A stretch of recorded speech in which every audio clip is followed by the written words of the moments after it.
Ernesto Valverde is returning to Catalonia. No great surprise at all, Sid. I think it was the worst kept secret in soccer. He spent his last 4 seasons as manager at Athletic Bilbao. It is a return because he has previously managed in the city with Espanyol, took them to the old UEFA Cup final. He even played for Barcelona for 2 years under Johan Cruyff. Played just 24 games for them, but now he is in the big seat, officially announced today. Sid, what can we expect? Well, Valverde is seen as someone who is very safe, very steady, very calm. He's a manager who it is almost impossible to find a player who talks badly of him. He's very close to his footballers. He's very intelligent. He's charismatic, but he's relatively quiet with it. He's the kind of person that doesn't lose his head when other people do. But at least those who've played with him say that at those moments when he has to stamp his authority on things, he is able to do so.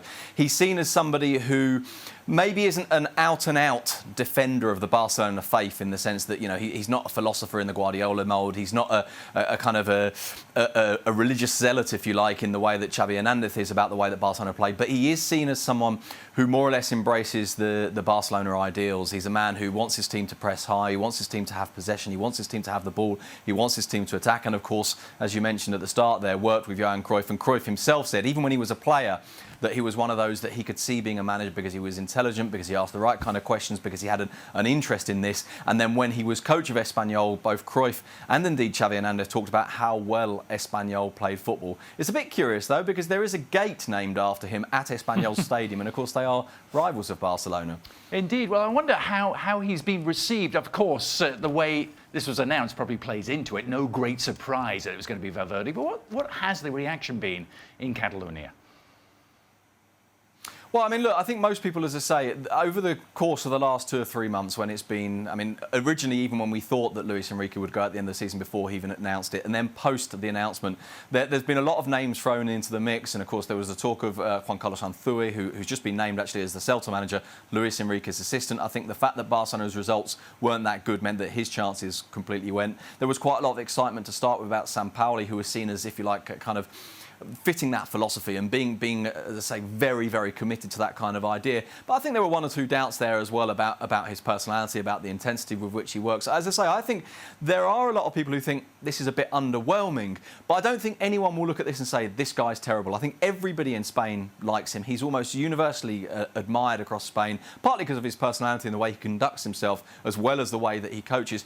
As I say, I think he's seen largely as a safe pair of hands, as someone who won't make silly mistakes, someone who won't irritate players, someone who will train in a sensible and intelligent way.